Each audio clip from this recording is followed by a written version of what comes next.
they didn't merit enough for me to talk about it.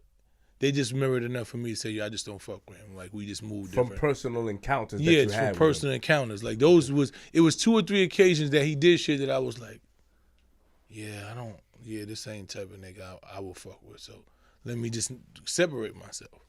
But the reason why I became vocal was, when the situation happened with one of my close friend, Trife, his brother, who was Troy Ave's friend, and he lost his life.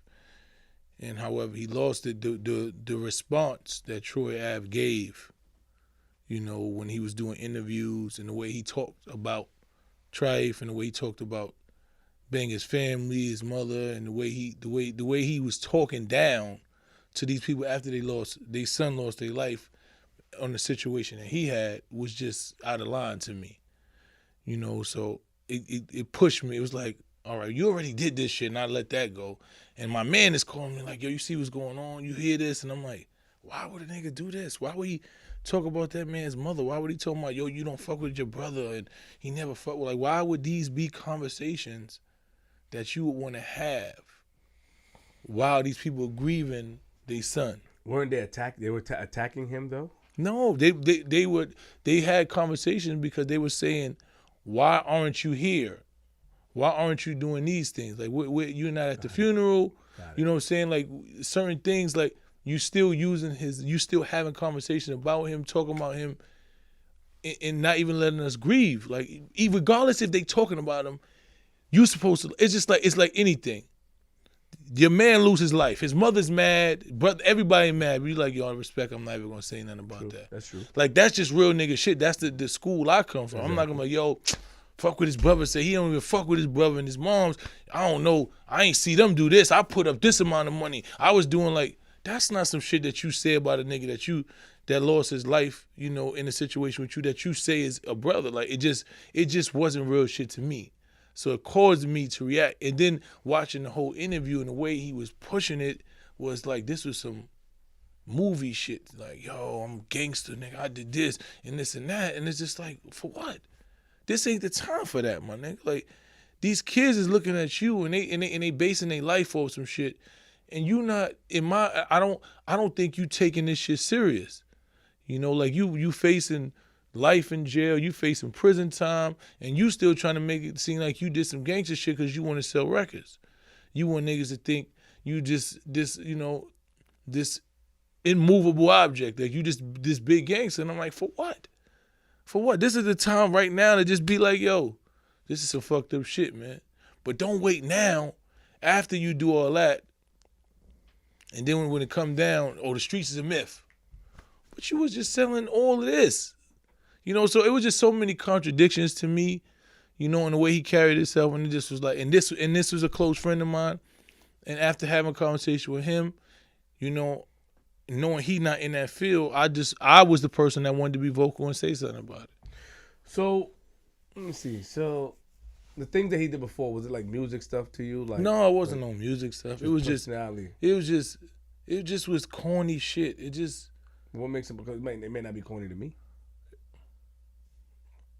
It might not be corny to you.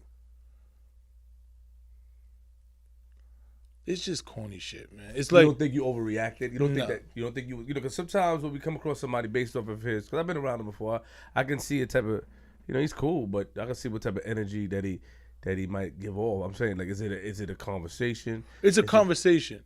So it was response to certain things. That's what I'm asking you. Like, did it become like a personality thing? It was a personality clash. It was on more than 2 occasions that we had personality clashes.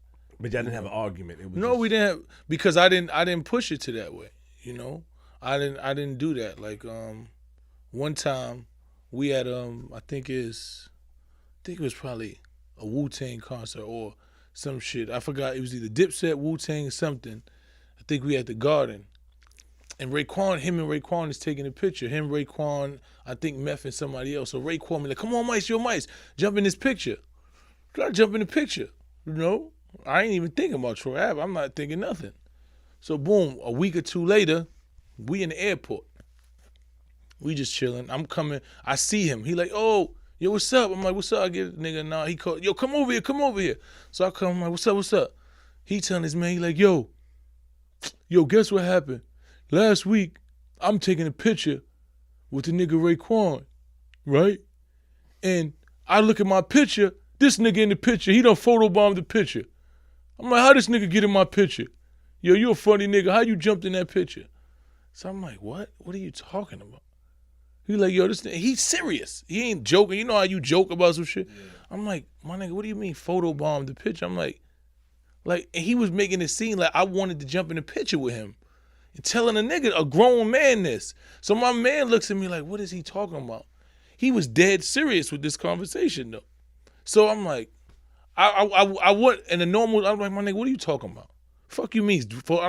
Like, you ain't serious. There ain't no reason for me to get no picture with you. Like, but I didn't do that. I just said, I laughed it off and walked it off. But like, let me just stay away from this nigga. I see how you. You understand? Like, I can see now. Let me. So another situation. We in the club. Me and my niggas in the section. He walks in the club with his niggas. All of us standing there. He tells the bouncer nigga to tell us to move. Cause they want to stand there. I'm not going nowhere. I told a bouncer nigga that I'm not going nowhere. And then the bouncer went and told somebody else. I see him tell a nigga like, yo, them niggas ain't supposed to be up there. Tell them niggas to move. Corny shit like that. You know what I'm saying? But I know you ain't coming over to me. And then you know you did some sucker shit, so you don't come give a nigga a pound. It's just sucker, just